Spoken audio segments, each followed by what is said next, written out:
but let's say I do 1 million impressions per year. I have .eth in my name. That means that I'm like million people, like either consciously or subconsciously, saw my name, which has .eth.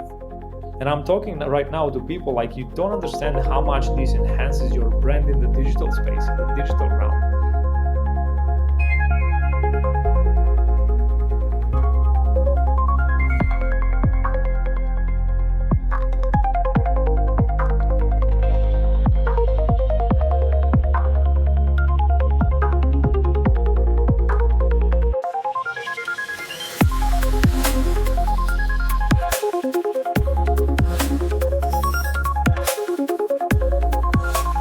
Yep, welcome back to another episode of Behind the Screen with Gramajo, the podcast where we unravel the untold stories of the best on-chain builders and creators. I'm your host Gramajo, an avid crypto enthusiast that's been in the space since 2012.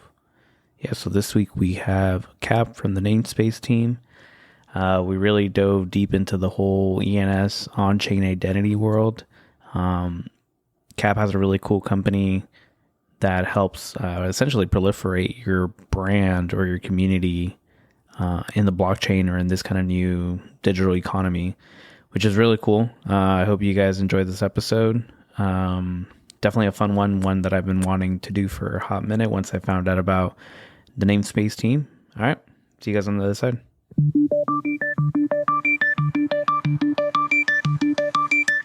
So again, thanks for hopping on and for doing this. I know you're off to France real soon. I'm sure it's going to get real busy over there. So I think I want to start kind of with you in your Web3 story, and then we could kind of from there go into the Namespace and like what you're building with Namespace.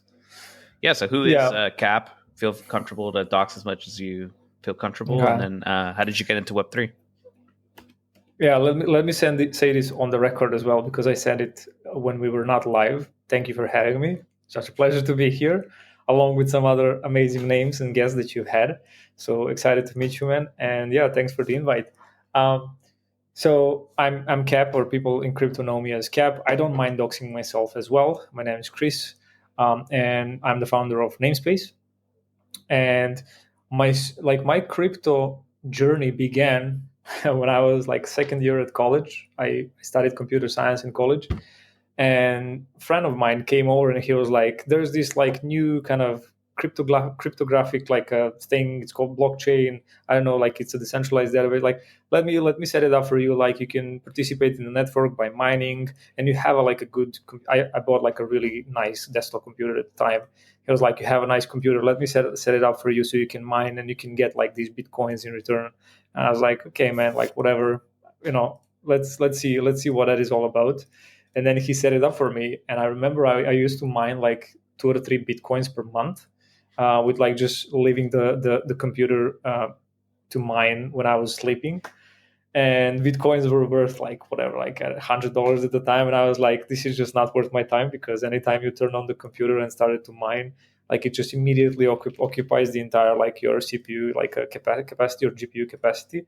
And you couldn't just use your computer. And I was like, yeah, to hell with this. I don't want to do this. Like this is boring and I'm not making any money, right? That is my first like crypto encounter. And like fast forward like a few years later, I think in 2018, during the ICO boom, people were like going crazy. Everyone was raising like millions of dollars, and that just sort of like attracted my attention. And I was like involved sort of as a sales advisor or something like that with some projects. But I wasn't really too much into it.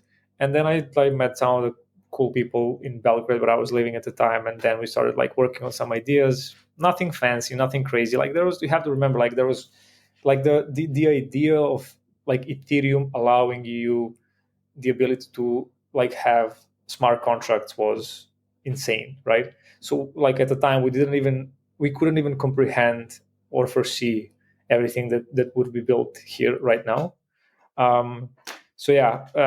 Not a lot of crazy stuff. That we just built some minor ideas here and there. And then like I had a few years again off, not off, but I was just like passively just like watching the industry. When I was in the US, I studied there for a while. And then I came back home, and in 2020 or 21, I don't remember, I just went all in, and I started investing, got into like every single crypto rabbit hole that there ever was. I was there at the end of it. So yeah, I got into just knee deep into everything, like all the DEXs started coming out, and the DeFi summer and all of that stuff. So I caught every single trend, every single innovation. I was reading about everything. I was just in love with everything.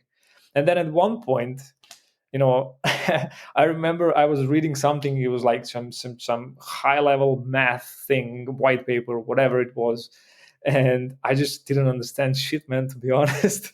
And I was like, okay, this is getting out of hand. Like, this industry is not like it used to be. I remember like reading about something, and I was like, okay, this is awesome. I immediately understand it, and I can just whatever, like I can talk to someone about it, right? And I remember reading this white paper, and then the next one after the next one, things started getting even more complicated, and it just used to take me a lot of time just to understand like basic concepts for these guys. And I was like, okay, I gotta focus my attention somewhere. And then like I was kind of deciding what do I want to do. And like just remember, throughout this entire process, I was doing a lot of research, a lot of like heavy investing in projects early, and just like as I said, literally at the frontier for everything. Yeah, that's how I stumbled across, I guess, ENS. Fell in love with the protocol, got involved with the DAO, one of the like most amazing people there. And I feel like that's why people stay. At the end of the day, it's all about the people that you meet. And yeah, I guess I met my folks there, and decided to stay. And yeah, that's how we started. What was the question? To introduce myself, and then I how you got into Web3, which I think you nailed it, man. Okay. So we have similar stories in that, like, I got started with what Bitcoin. Was yours? Yeah, I got started with Bitcoin, just like for background for you. I think a lot of my listeners know this, but like I got started with Bitcoin in 2012. I was trying to buy some stuff online, and you needed Bitcoin. Sure. So it was my last year of college, and we were gonna have like a party and stuff like that. So yeah, that's how I kind of found out about it through that way. And then, like you said, like I used to be able to like Bitcoin made sense. Like the white paper made sense to me almost immediately. Like it all resonated with me. And a lot of the early white papers, like it was clear. But like nowadays, when I read some of the new like white papers of like, I don't even know, like some of the Solana stuff that comes out, I'm like, I don't even know what the hell this is saying. Like, the beauty of like nowadays though is that like I actually just upload it into ChatGPT, and I'm like, I have a conversation with it to try and understand it. But we're definitely like, there's some giga brains out there that I'm just like, man, there's some smart people working on crypto stuff. I'm like, I don't think I'm dumb, but like I cannot say that I haven't been in some conversation where I felt like, when you talk to someone and everything they say just resonates and it makes sense, but after you're finished with the call, you're kind of like, you try to repeat what the guy said, and you're like, I have no idea. Like, I just want them to explain everything to you. Yep. Especially when we talk about the identity side of things. Like, I've been part of some conversations where I'm listening to people talk about stuff. It's just crazy. There is just like, I don't know, like their brain operates at like such a high level that I feel like you need just a lot of knowledge from every single aspect of crypto, just to understand and be part of that conversation. So yeah, it doesn't happen that often, but I've certainly been part of those conversations as well. And I think like the skill that I'm seeing too, so like I work with a lot of technical folks in real life, and like my role is to kind of translate business requirements to technical requirements for legal teams and vice versa. So like whenever like a new update's coming out for some software, I have to like kind of translate that into like the impact to our like business operations for like the legal team. So I kind of play that role a lot. And you start appreciating folks that are like all like super smart, but also can like explain Yeah, it to you like very well, you know? Because there's people that are like super smart, but they also kind of like struggle. They get yep, frustrated, you know? Like they're like, "Oh, why isn't this clicking to you?" And it's like, dude, you're just super smart, and I'm just like not following, yeah, you know? And then there's some people that are they have that really good skill of like being able to bridge that gap to like almost any audience, and those people are even yeah, scarier to me because I'm like, dude, on top of being super smart, like you're also able to articulate this in such a great way to yeah. almost any audience. I think that's really needed in our crypto industry, Yeah, and I think those people, I think a dev rel who can do that is probably like the ideal candidate to have on your team, because they have the technical kind of know-how to like either do like an implementation or test out some project, but they also have sort of the, I don't even know how to explain in a few words, that ability to sort of translate the all the technical stuff into something that translates into like a particular and a business use case, so to speak. So yeah, if you're able to find someone like that, yeah, let me yeah, know. Like those folks are really hard to come by, and I think they are amazing CEOs, right?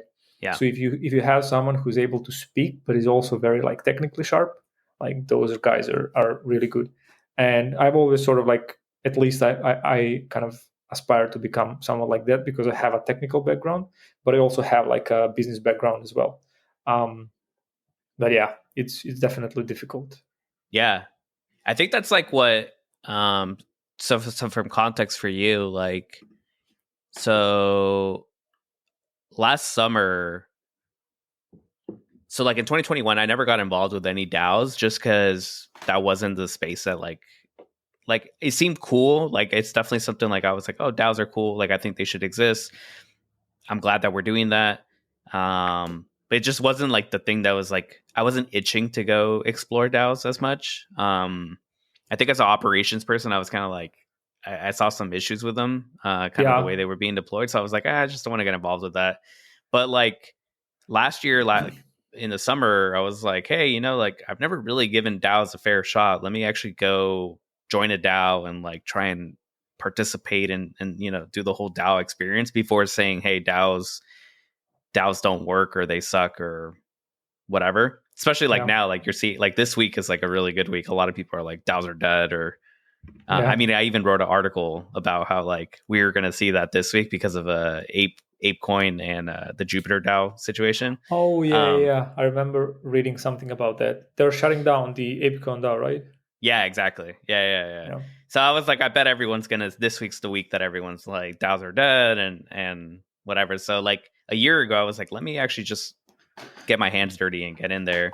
Um, and I guess to bring it back to what you like, kind of what you're saying. I also like so I got into Nouns DAO, which is really great, and then you know I'm still exploring other bigger like other DAOs, and like ENS DAO was like one that stood out to me because it's like one of those tools where it's like it's technical enough, like you can make it as complex as you need it to be, but also it's also very like user interface, user experience centered, you know. So like yeah, so I found that like really satisfying in terms of like I was like okay like so there's enough technical stuff happening here that like it's like good for my brain and for my curiosity, but it's also like real life impact where like deploying that with like Venmo or PayPal is like that's very yeah, like anyone can like tangibly understand that, you know, like if you literally have those apps and you're like nobody wants to type 0x blah blah blah blah blah, like you know someone just wants to type gramajo.eth and that's yeah, it, like send it, you know, like so like almost like everyone can kind of like rally behind this idea of like so all the nerds are like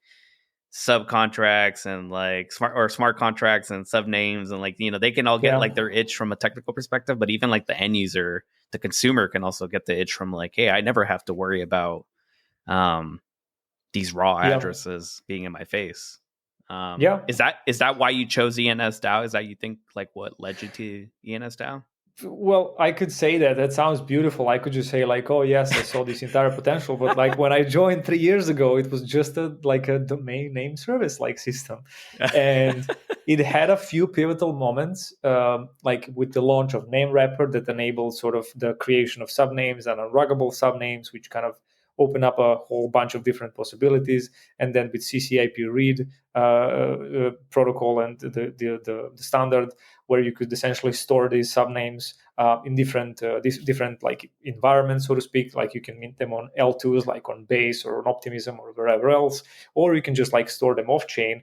And we sort of like, this is, by the way, the entire kind of focus of Namespace, to streamline this entire operation and make it as easy as possible, and to distill it to like a very simple, actionable kind of like use cases where you just like, how we want to use them, and you can find it in our SDK, in our app, right? But yeah, that's not how it started, right? I think ENS just started as a simple domain name service, and they said like, okay, we want to have human readable names for essentially every single blockchain digital resource, and we can just name it like whatever that may be. And it like naturally, I think, it just like found its way to like wallet addresses, because that is like just very kind of face on value. Like instead of a wallet address, you see a username essentially, and that's the biggest sort of like I think the biggest pivotal moment was when everyone sort of in ENS, including us, and everyone realized that ENS, next to being this domain protocol, is also an identity protocol, and it's the sort of the how can I say this? Like it's one of the pillars of on top of which the entire on-chain identity is built, and it's the central kind of like a core component of the identity, right? Because you cannot have identity without a name. Maybe like that's not really true. You can have like a kind of contextual identity, like before you give it a name, but like in broader terms, like you cannot have identity for something without actually naming it. And this is like very true for wallets, for anyone who wants to integrate a naming service. So yeah, that's pretty cool. But ENS is just like so much more, man. Like I can talk about ENS for hours. Right now, like when it started, like as I said, it started as a simple kind of like, let's call it a mapping tool. But right now it sort of extends the DNS. It's used as a username service. People use it to name wallets. People use it to name contracts. There is a cool initiative for like contract naming services right now. FluidKey uses the dynamic like wallet generation to like to show like to the fkey.eth subname like each time you transact. So it can be used as a privacy preserving tool. It can be used like as a decentralized, censorship resistant, permissionless domain name service, like to resolve websites that are hopefully stored in a again decentralized database or something. So it can be used, like it extends DNS as well, so you can tokenize any domain that you own and essentially make that domain into a fully functional ENS name, inheriting all of the ENS names like properties and functionality and stuff like that.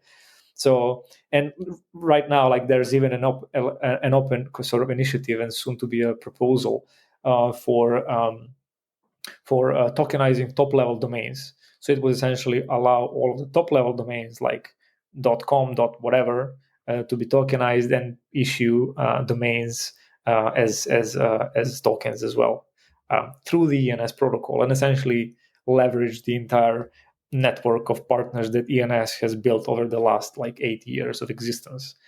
So there's a lot of initiatives at ENS, but yeah. No, that's just exciting. I think that's what, like, as I was like exploring DAOs to get involved with, ENS kind of just resonated with me very quickly, and I was like, all right, like I bought some ENS token and trying to just navigate my way on how to get involved. And also, like, that's part of like why I reached out to you. It was like, I was like, hey, like I'm not going to build an app. I have an idea for an app now that I'm like thinking about it more and more. But, I was like, I'm just going to do what I do now, which is just talk to people and get the message out there on what they're building. And that's my contribution to the ENS ecosystem is, through content, essentially. If you want to slowly get involved, like obviously, I think you created the username on the forum, and the forum is the best place to do so. Just enable those notifications for the stuff that you're interested in. And I would also suggest like subscribing to the newsletter that goes like once or twice a month. Like I think it's bi-weekly, so yeah, twice a month. And it's run by Marcus, who's a great guy and a contributor at ENS. And he does like a very like detailed job of just capturing everything that happens inside of the ENS and sort of the outside in the broader ecosystem. So like with each time you read it, I think you can get like a clearer picture into how people are using it, what's happening on the DAO side, what's happening on the protocol level side, what's happening with the stewards and the working groups, and you can just get like a full picture of like the recent events and developments. Yeah, that newsletter is like super good. I subscribe to it. You subscribed it? Okay. Yeah, I subscribe to it, and I've read a couple, and it's super detailed and really good. Like, yeah. I was kind of quite shocked, like how much information is in there. Definitely, yeah. It's a good one for sure. Yeah. Shout out to Marcus who runs that. Yeah, no, seriously. Like, if you want feedback or Yelp star reviews, like, let me know. Like, I'll leave them. Like, that was a good newsletter. Like, I've read the last like 3, and I very quickly I was like, whoa, wow, I can see like just like the amount of quality and work that goes into that thing. Yep. Let's see. So what kind of like. So, like, what led you to going all in on ENS to the point of like also creating a company called Namespace, and like what was that like? Yeah. So I remember like we were just me and my friend were discussing about like some ideas. What do we want to do? What do we want to build? Like after the realization that we cannot keep up with everything right now, and how everything became like super difficult, and we were thinking like, what should we do? And then at that time, like people were started to talk about like the name wrapper and name wrapper upgrades. Name wrapper contract is the ENS contract that was launched that would essentially enable subnames to be unruggable. And in my mind, I was like, okay, so like if I register some really cool ENS name like gamer.eth, I can start my own naming service off of gamer.eth, and I can treat gamer.eth as a business. I can go to some games, start, I don't know, like a gamer guild or a Discord channel, or I can negotiate some partnerships to get some discounts. I can start a newsletter. I can do this and that. So I create like the entire brand around gamer.eth. And like below that, I allow people to issue subnames on a per year basis that will be rented on a per year basis, just like ENS names are. And I can make revenue doing that. And I was like, okay, this is pretty cool, but I don't want to do this because I think I can build something even cooler. So we basically built a platform that allows everyone to do this. If they have a cool ENS name, they're a little kind of entrepreneurial spirit, and they want to start something. And that's how the idea started, basically. And we started talking to some people who have some really, really cool names, and basically worked with them to get them set up, to start minting subnames and this and that. But very soon after that, we realized that it's not so much about the cool name; it's about the people who run these cool names, right? So like, I can give you like gamer.eth and you can mint, I don't know, 1,000 subnames, but I can give whatever the shittiest name is to someone like Gary Wee, and he can just send 10 millions of subnames, right? So it's about the people who run names. It's not about the name itself. So we've sort of pivoted our strategy a little ever since then. So we started working more with businesses ever since then. But it was very fun to work on the product that was consumer facing. We still kind of maintain sort of the consumer facing side of things. There are some people who are really, really cool, and still want to use our services. And yeah, we'll think, like, we have some ideas on how to improve the consumer side of things, how to introduce some more features and stuff like that. But it's not our like highest priority anymore. But that's basically how it started. That was the idea that made us go, like, oh, that'd be cool, like that'd be awesome. And we even built the MVP. We went into the DAO, we did a demo, then we did some improvements and stuff like that, and we received like a 10K retroactive like a grant reward, as a, thanks for building with us, you guys are cool, we want to like keep you in our ecosystem. And then we were like, okay, this is so awesome, and we just like stayed ever since then. That's awesome. Yeah, no, I agree with you with that. Like when I think of Namespace and the problems that you guys are trying to solve, that was kind of like the first thing that came to mind to me, was like, if you have a cool ENS and you're building, like you said, it's not just like, oh, I have the ENS and that's it. Yeah. Like, problem solved. Like, we're good. It's more like the community building aspect of it around it, or the community that like you bring with you. So like when I think of like Pizza DAO, like it's they're trying to build a community, and the ENS name part and giving out subdomains of that is like almost secondary. It's like actually just bringing your community with you, and having you have fun to with do it. You have to do these things in partner with communities that you're working with. Like, I can buy PizzaDAO.eth and I can start it and I can build a website and I can do that. So like, say, like, if you like PizzaDAO, mint a subname, but that doesn't make sense coming from me. They have to be the one to roll it out. They know their community the best. They know what they can offer maybe to their community. If they end up minting subname, if they want to charge for them, if they want to give them for free, it's really up to them. So yeah. Yeah, no, I think about this too, even with like Nouns. Nouns has like a really strong brand, and I'm pretty sure we have nouns.eth, if I'm not mistaken, or some kind of version of that. And it's such a like, it's known by so many people, and I think also like on top of giving the name, it's like plugging it into your ecosystem. So like for us, we have a custom piece of software called NounsCamp, where we do all of our governance and discussions on there.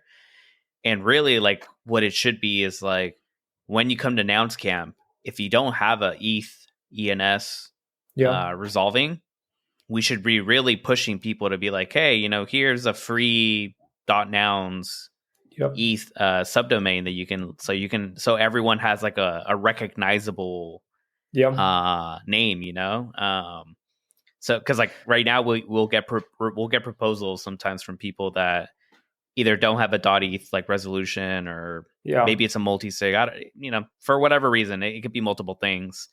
They're from like Nigeria, they haven't bought an ENS, and then it's just a raw wallet asking for money, and you're like, dude, I have no idea who this is. Like, I don't even know if this is a guy, a girl, a them. Like, I don't, like, there's just nothing. Like, there's no identity to it. Like, kind of like what you're saying. Yeah. So I don't think the ENS reveals too much of an identity. So you can basically, I can come and I can register cap.nouns.eth, but I can also register random guy.nouns.eth, right? But still, it just gives such a clean user experience. Like, and not only that, but I think, and I spent like a lot of time thinking about this while talking to like communities and wallets and games, or some tools and service providers, or L2 chains, or whoever, and we always like try to come up with the best kind of ways and reasons why they should implement ENS and subname registrations. And there are so many good reasons to do it.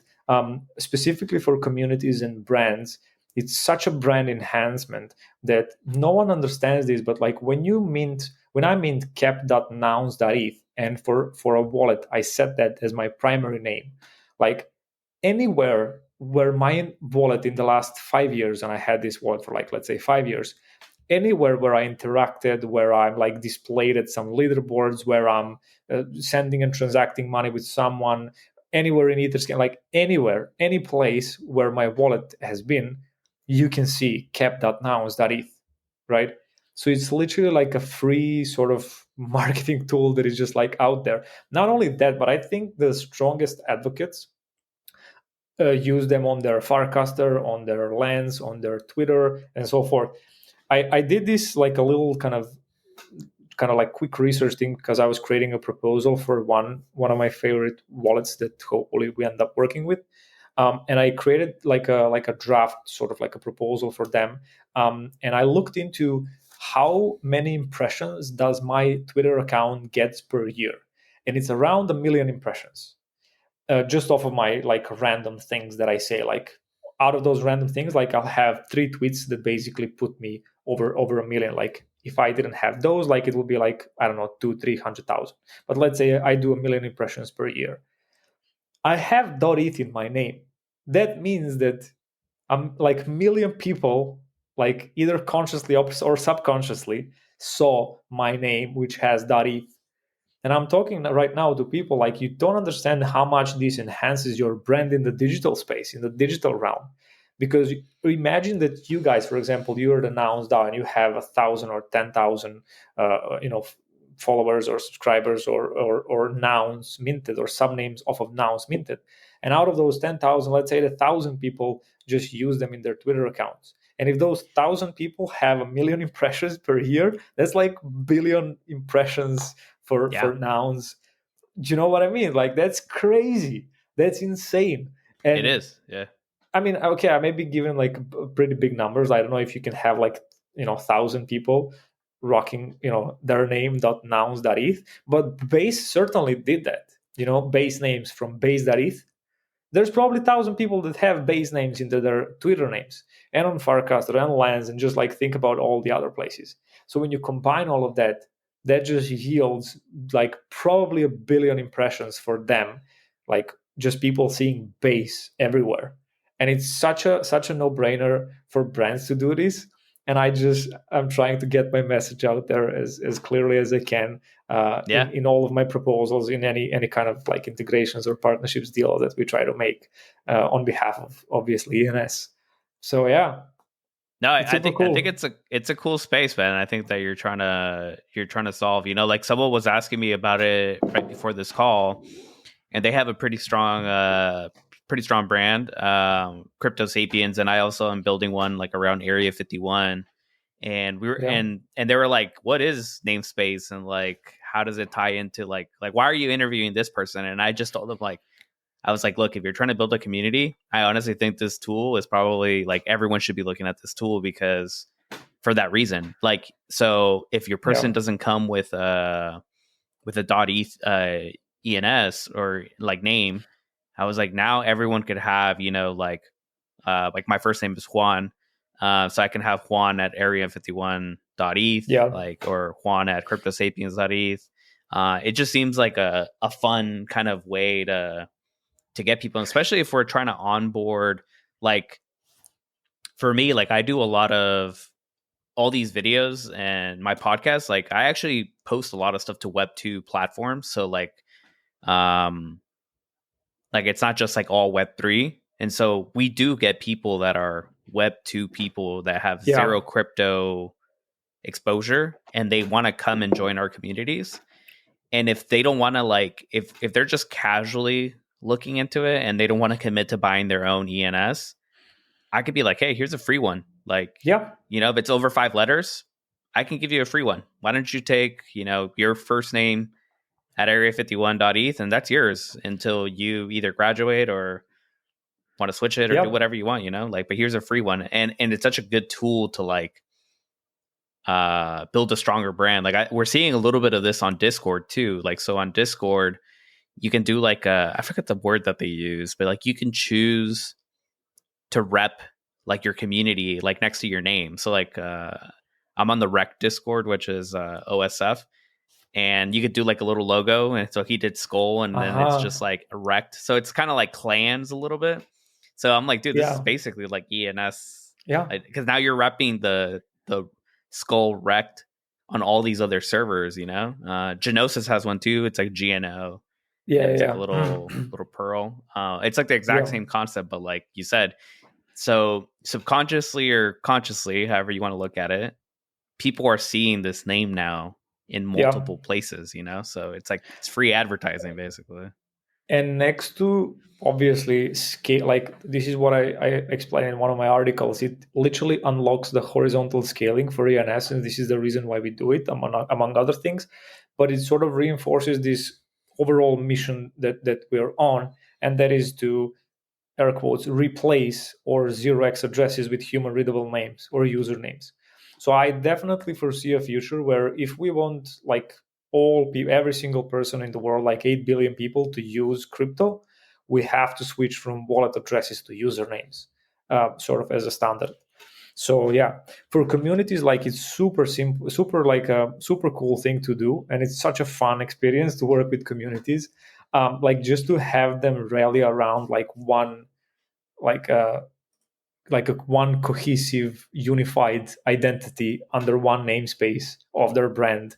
It's such a cool way to like signal either your support or the clan that you belong to or the community that you're like subscribed to or you're crazy about them or so forth.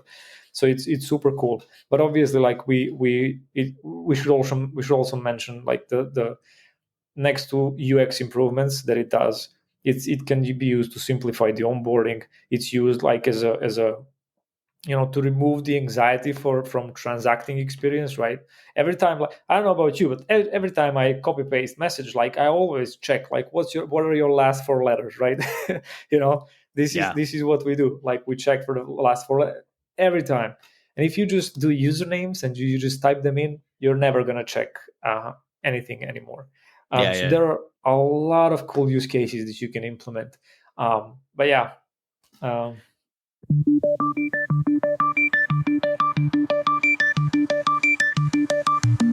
All right, let's take a quick break. Hope you're enjoying this episode. This episode was made possible with the support of my premium subscribers, Seattle Dog, Mag Vinyls, and Brennan. Appreciate all three of you. Brennan, glad to see that you're feeling back and coming back to joining us in the Web3 space. If you'd like to receive exclusive drops, access to token-gated content, including the video of this podcast, make sure to subscribe to my Hypersub or my Substack, depending on which payment method you want to do. I also am doing a crowdfund to get myself to interview folks more in real life, in person, at conferences. So think of like Mountain DAO. They're doing something in Salt Lake City. DevConnect DAO in Argentina. Possibly even thinking about interviewing the Lynx folks over at their new golf course. Yeah, if you want to see kind of more of that content behind the scenes, definitely support me in the crowdfund. I'll have a link below. Let's get back to it.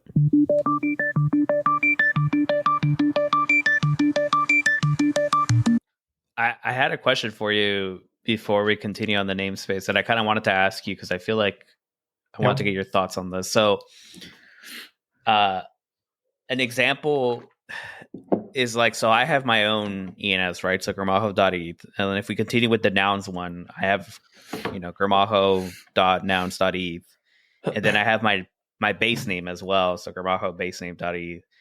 So like, if we start having all these like different identities, I guess is the way to say it, like, doesn't that like fragment our identity or does it unify it? Like, I wanted to get your takes on that because like I was kind of struggling with that a little bit in terms of like, does it feel like we're like splitting into too many pieces or something? If you look at them as NFTs in your wallet, that doesn't necessarily mean that they are splitting your identity. Like if you own Bored Ape and a CryptoPunk, is your identity split? Right? No, you just belong to two different communities. Yeah, that's true. And this is sort of the same situation where you just use them as an identifier. So you don't have to. You can have, and I think the sort of the community and free subnames through any kind, like whether through a wallet or through a community, are essentially like a path to registering your own .eth, a name that you hopefully use as your primary name. But you can still receive money on your community subname. So if you belong to nouns.eth and you have gramajo.nouns.eth, people can still send you money. They can find you by that subname. They can do whatever they want, like using that time, because they know it's yours. But you can use a different one as a primary name.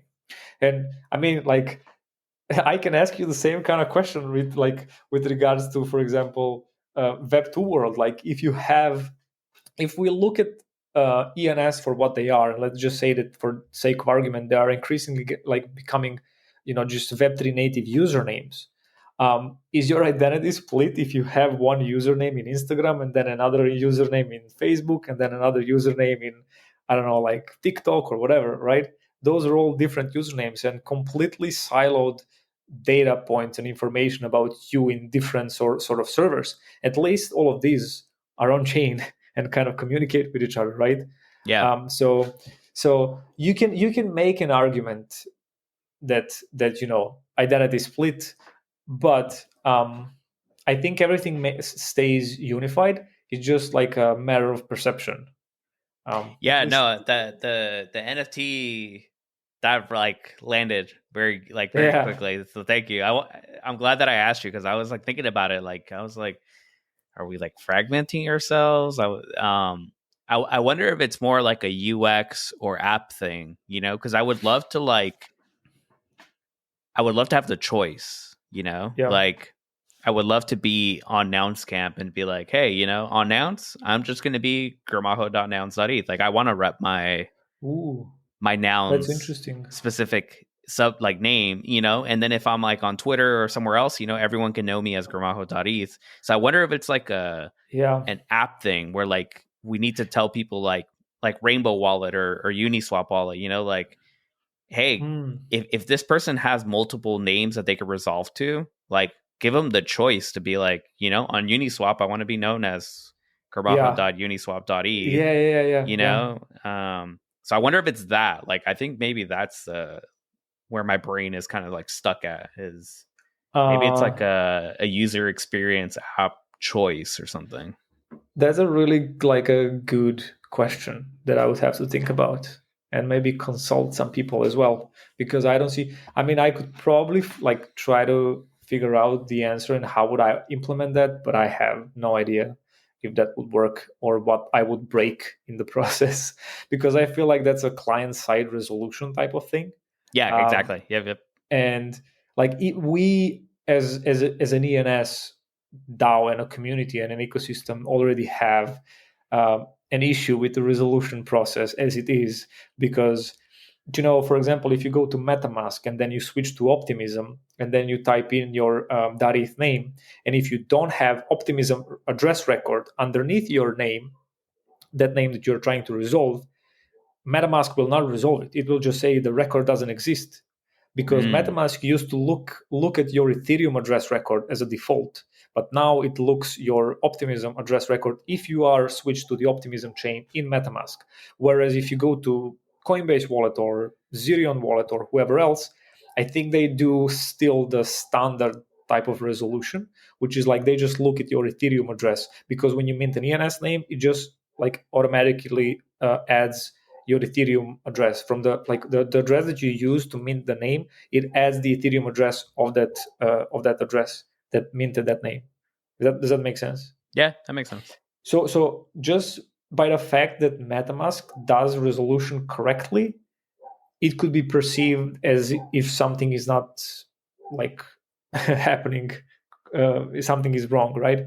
Because if you switch to Base or Optimism and you try to resolve it, like you can get confused, like why does this not work anymore, right? So I think we have to standardize the resolution process, and I think there are some initiatives around standardization with like Chain Zero something or other. I didn't dive deeper into this, but we'll figure it out. I think as an industry. But once we figure that out, like then we can do different type of resolutions. But I'll have to think about it. This is a really, really cool proposition that you've made.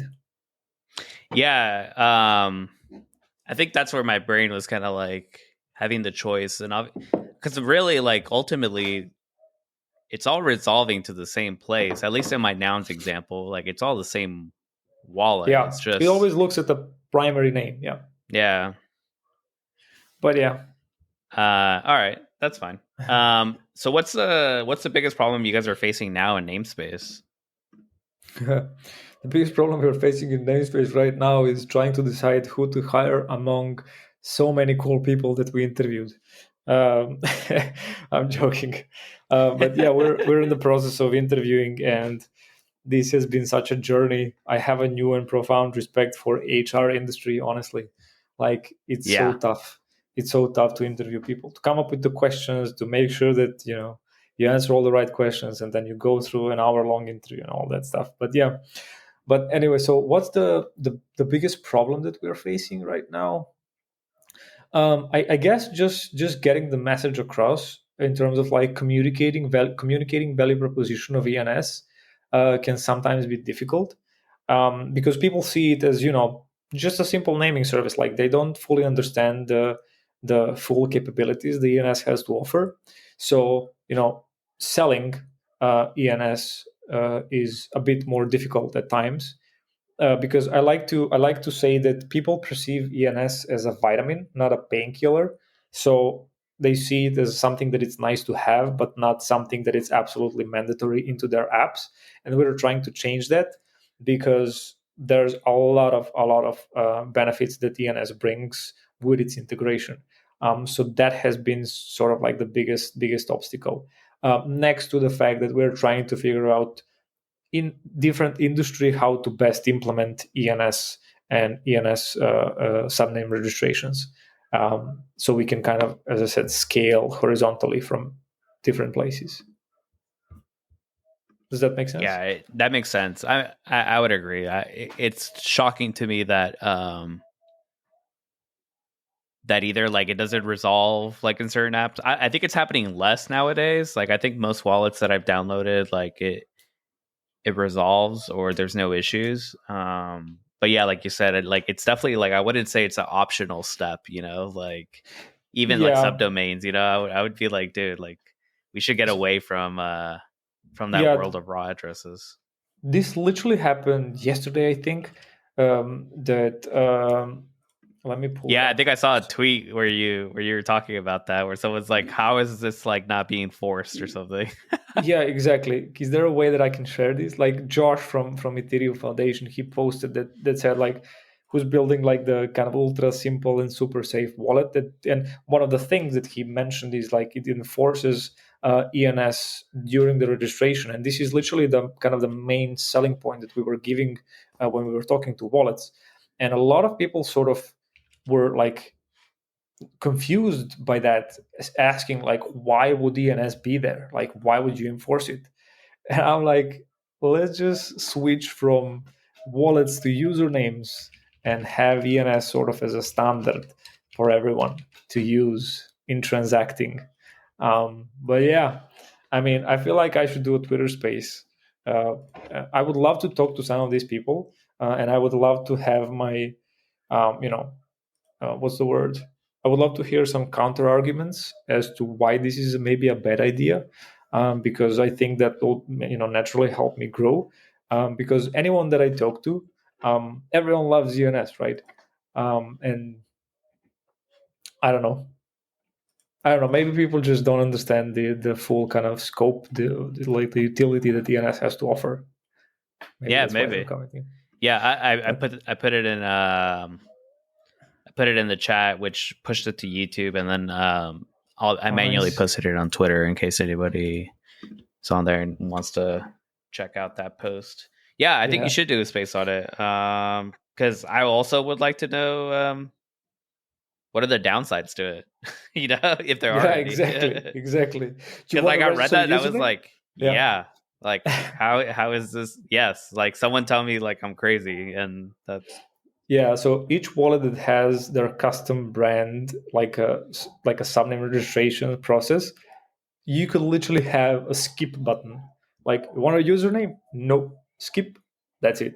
Like, so I don't right. see any downside to it. Like, you can even go a step further, and if someone is connecting the wallet, connecting to your wallet, or like importing the wallet, and if they have a primary name set, you don't even have to prompt them with the question, do you want to register a username, if they have a primary name set.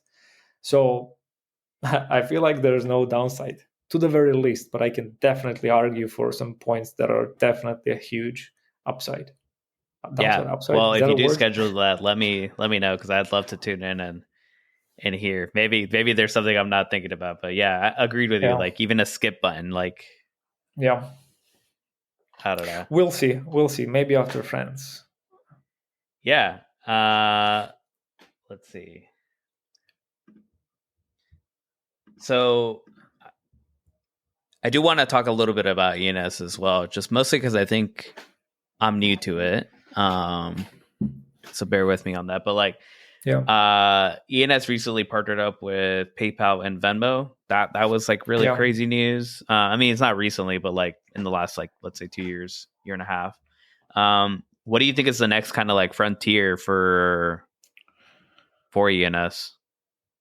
Is it just like another app? Like, are we talking Robinhood? Like they're about to launch something like recently. Is it going like to Robinhood, or do you think it's something even crazier or deeper than that?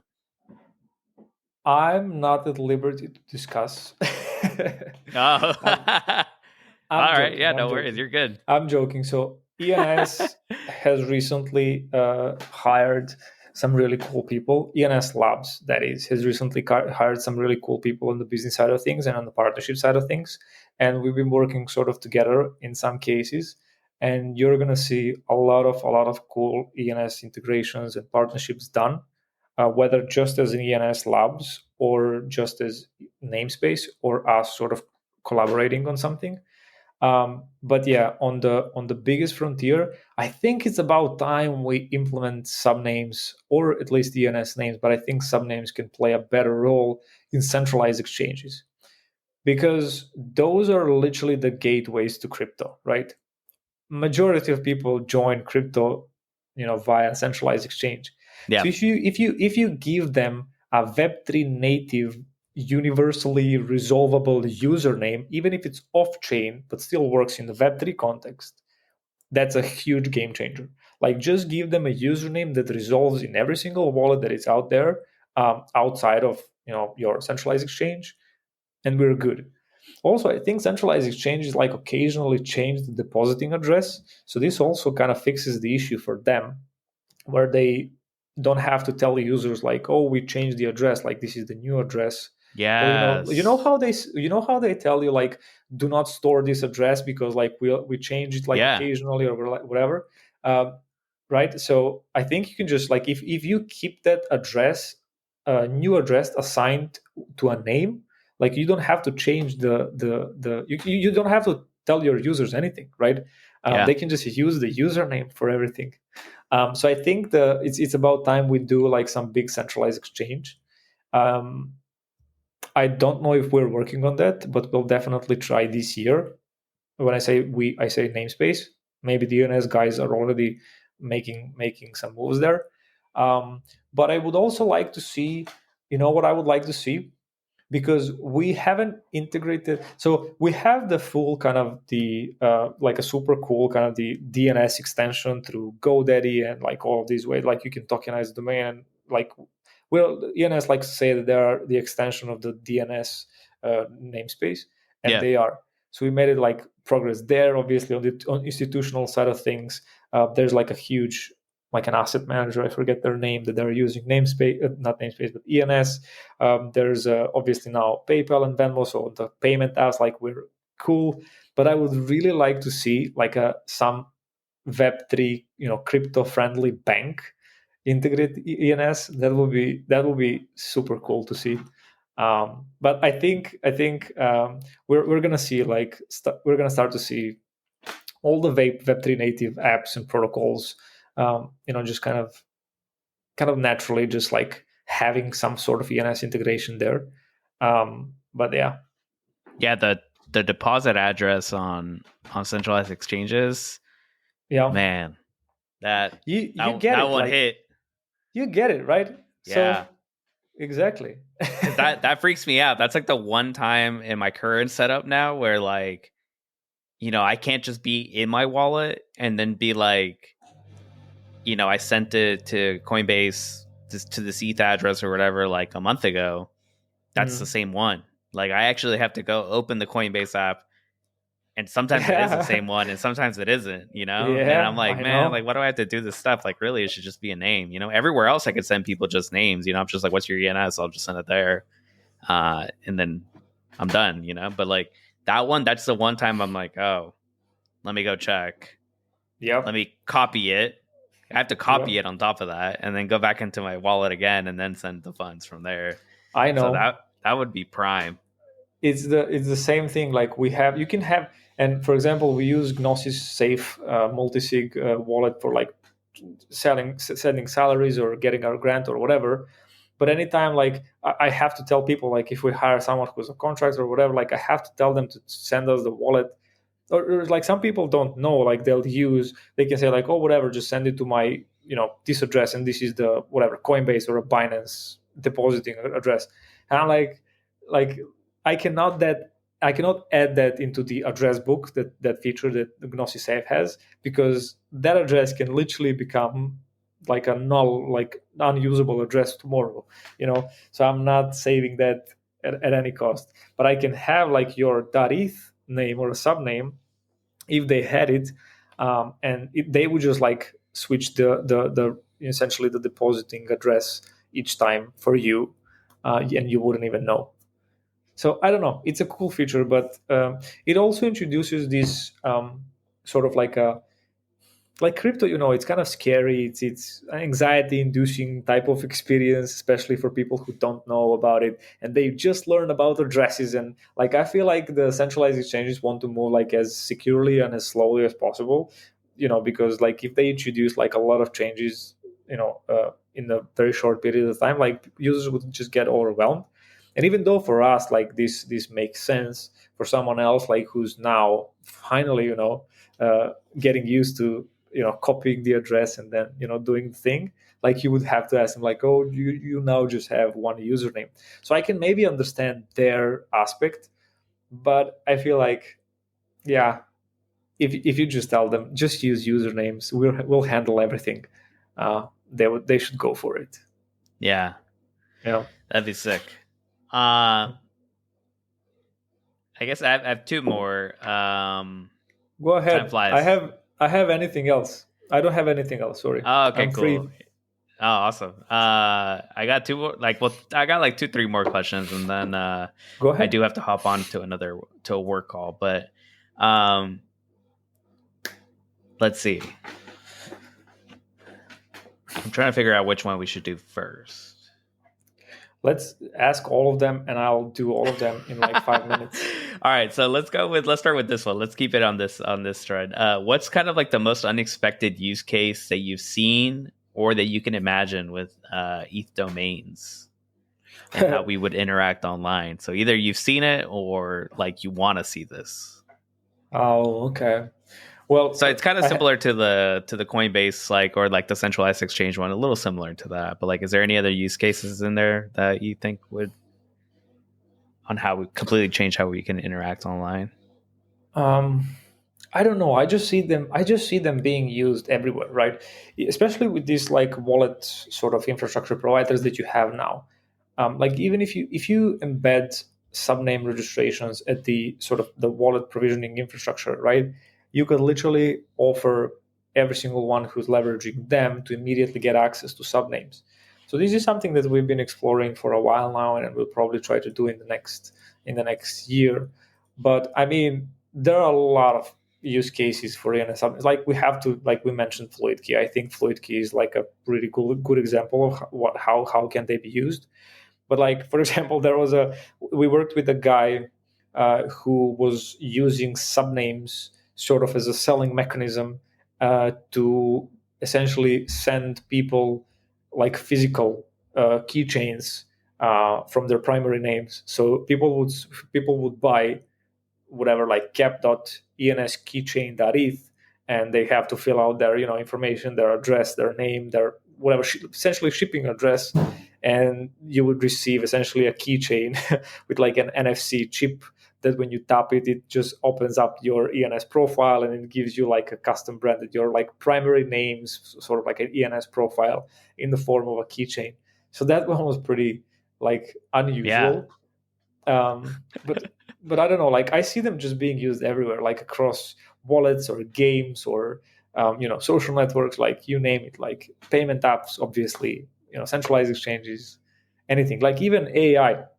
something that we want to do is like build this, or like at least on the idea level, try to figure out how to build a universal AI agent registry, because you have ENS profiles sort of as a standard for what human needs. So name, description, your social records and stuff like that, and then your addresses. But coincidentally or not, AI agents with the increasing degree of autonomy, they also need that information. So my argument basically there is the best place to store all of that information, and to be accessible is on chain, and the best way to do it is essentially using ENS as the foundation for that. And we can expand on whatever the future needs of the AI agents are. But I think ENS is a good starting ground as it is right now. So I don't know, I don't know if that answer is satisfactory. No, it does. Yeah. No, and I agree with you. I mean, especially as agents take off, you want to make sure you're using the right agent, that you're tagging and interacting with the same one. I mean, we have the same thing happen in Telegram too, like there's like a bunch of duplicates of the same bot and you don't know which one you're interacting with. And if you interact with the wrong one, you could be depositing your money into a compromised wallet or something, so, or sharing information that you don't want to be sharing to a completely different bot. True. So I think having like a registry of like bots or whatever, I think that works. It's still early. It's still early in the development, but we'll figure it out. Yeah, definitely. I mean, I think like in that one, it's like I would want like the social proof of it. So like I'll give you a good example of that. Like so on Farcaster we have BankerBot. I think BankerBot's now on Twitter as well, but like Deployer's the creator of that bot. That's the name of the guy or person that created that. I would want to see it where if I'm interacting with BankerBot, like it should also have like social proof underneath. It's like, by Deployer, like that account, like by the right ENS or whatever. So I know I'm like interacting with the right one and not like, a knockoff version of BankerBot. Yeah, that makes sense. Sort of as I guess like slight, like a mini verification service, that you're using the bot that's been deployed by the address that you trust, essentially. Correct. Yeah. So like I think about it like from like a PGP key perspective. So like it's a hash, like an authenticated hash saying like I'm the one that deployed it. This is the code I wrote. Like, you're verifying like this is my key, and you could double check that no one's like interfered with the production code or anything because it's signed. Like it's like that's a very old school method. I don't even think people know what PGP keys are anymore, but like that's what I think about is like that. Yeah, I don't know. We'll have to think about this one a bit more. Figure out what works. Yeah. All right. So another one too is I think kind of going back a little bit to that question of like what's next on the ENS frontier. So I saw this like thread come up about open box and like an investment. I know you're like I think you're a steward, right? In ENS, if I'm not mistaken. I'm not a steward. So okay. I'm not a steward, but I'm the scribe for ENS DAO. Yeah. I'm scribe and the delegate and the service provider. Yeah, if I was a steward, like that would be my fourth title. Yeah. Right. So my bad on that. But what I was gonna say is like, if you don't want to talk about this, that's fine. But like, I wanted to understand like that whole thread regarding the open box investment. And so I think like the way I kind of read it was, it's like a way for ENS to get down to like the protocol level for like Web2 platforms. Is that kind of like, is that what it was? Let me try to explain. And parts of how this entire protocol will be built and implemented, and the entire like the technical aspects around it are still haven't been discussed. And this is still, I think the first proposal that will go live is going to be a social proposal to create a committee that will like do a sign whatever the necessary paperwork, the NDA and stuff, to kind of discuss in private with the open box guys about the kind of the ins and outs of the proposal, how everything would look like, how everything would work, how like it would leverage ENS, where ENS can help, where ENS can like help in any way, and just basically discuss the terms of the entire like a $5 million investment. So that's number one.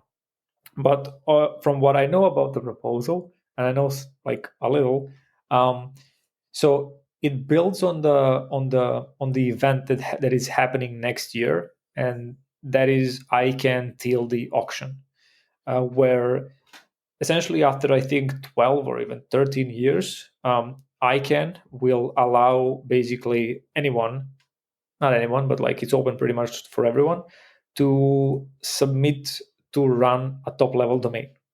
So you, for example, or maybe a nouns can say like, okay, we want to buy .nouns, but official like .nouns in the DNS root zone, fully ICANN compliant, and kind of like fully functional, not the top level domains that are being issued by these, let's call them third party providers that are just minting them as NFTs and just trying to onboard people.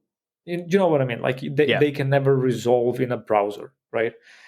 These are the let's call them legit ones. So essentially what this proposal says is let's build a protocol that will allow every single like a top level domain operator to tokenize their top level domain.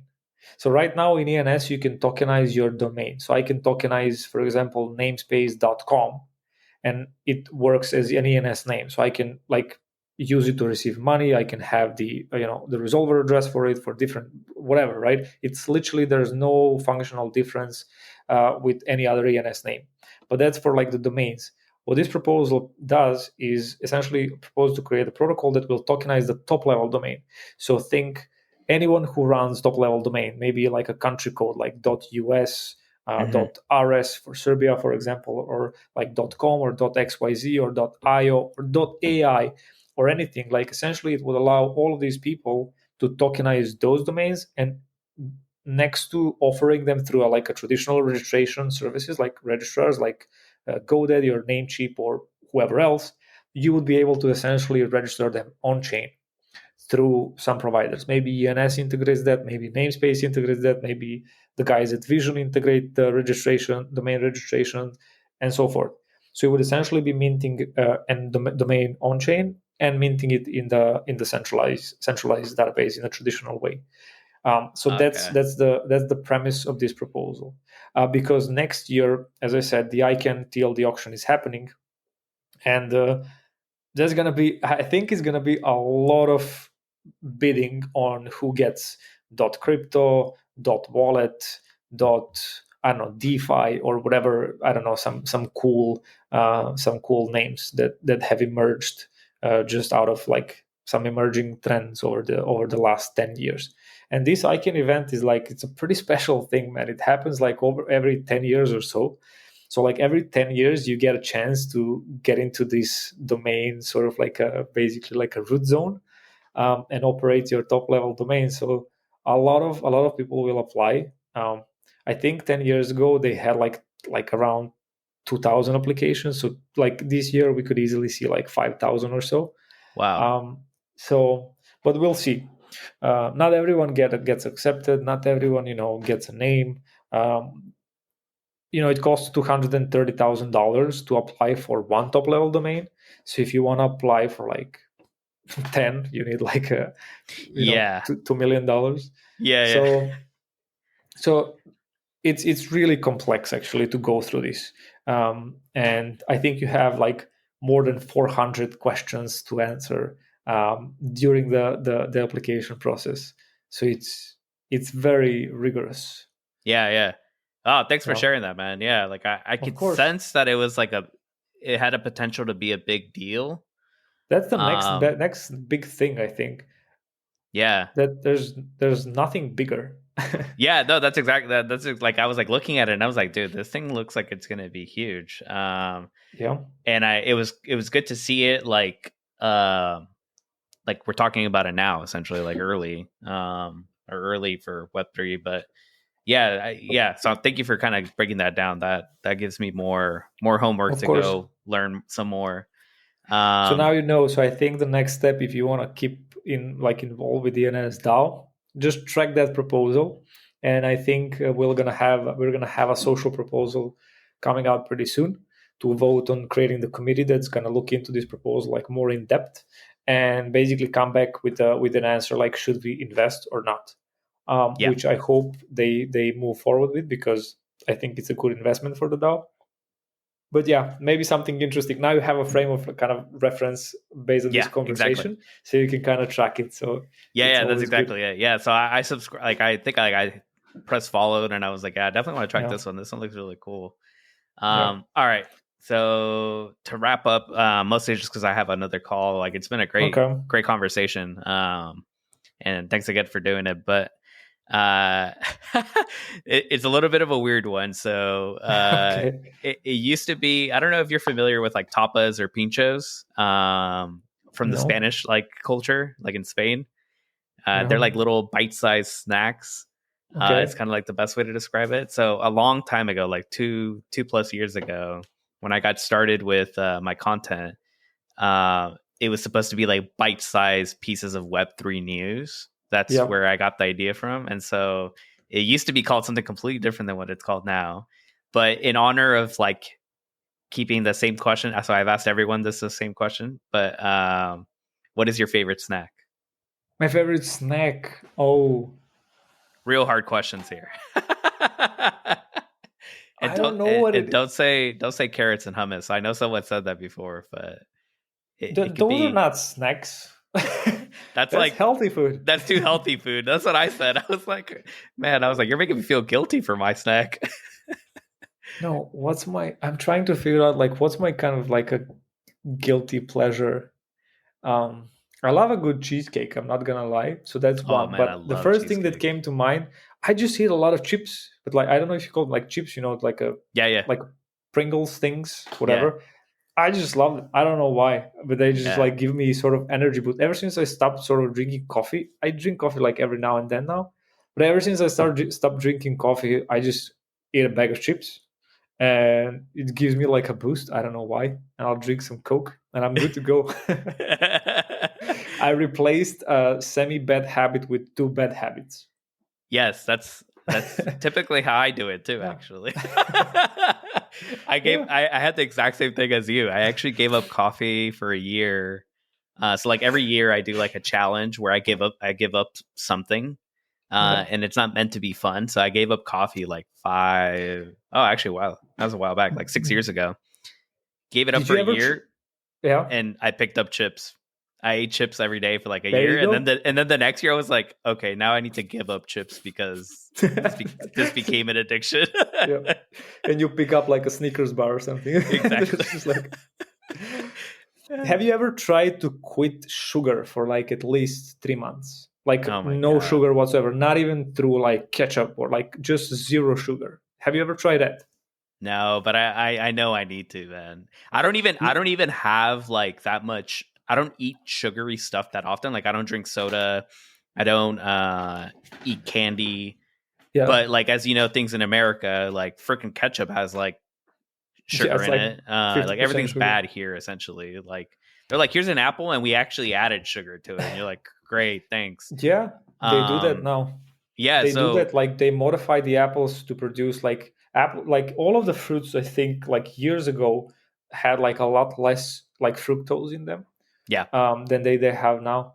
But yeah, it is. Yeah, what it is. I need to do sugar for sure. Again, and that's coming from like a place of like I don't really have a dish. I don't do a lot of added sugars. So I do have sugars like I eat apples and bananas and stuff like that. But if you don't eat like kind of any sweets or something like that, then I guess you're good. But I'll tell you something. Like I thought I was addicted to coffee. But then I stopped taking sugar with my coffee. And then like my craving for coffee went away. And I realized it was the sugar underneath it that was like kind of making me just go and drink coffee. And when I quit sugar for like 3 months, just like literally 0 sugar, like even the breads that I got, like was like those crunchy kind of breads, had some sugar in them, but not too much. And I quit like ketchup, I quit like everything, like literally 0 sugar. I didn't even like occasionally I'll eat like a apple or something like that, but not even that. Like that is the probably the most, I don't even know how to describe that experience. It's just like it like you feel your insides starting to calm down. It's Yeah. so strange. Like you just feel like some kind of zen, at peace. Like you don't have the need to be like, it's like to move quickly or to just like do anything. You just like calm. You experience calm for the first time ever. Like I highly recommend it, just as a like, it's almost like a psychedelic experience, honestly. It's so crazy. I'm gonna have to do So it. Yeah, I'll do it. Yeah, I try not to get sugar in my coffee, but I do like milk in my coffee. yeah, me too. But milk has sugar in it too. So it's like natural sugar. So yeah. Yeah. I'll have to do that one year. I definitely should for sure. That'll be a challenge. They're meant to be challenging. Like That's I choose gonna something. be a challenge. Yeah, it's meant to be challenging. I try to choose something that's like supposed to be hard. It's not supposed to be like a walk in the park for me. So that might be next year's. Then I might have to give up sugar next year. I don't know if I could do a whole year. Maybe I'll start with like 3 months, like you said. Yeah, 3 months is enough. Trust me. Yeah. Awesome, Dude, man. this has been super fun. Yeah, thank you for the invite. Yeah, no, thanks again for jumping on. Let me pause it for everybody.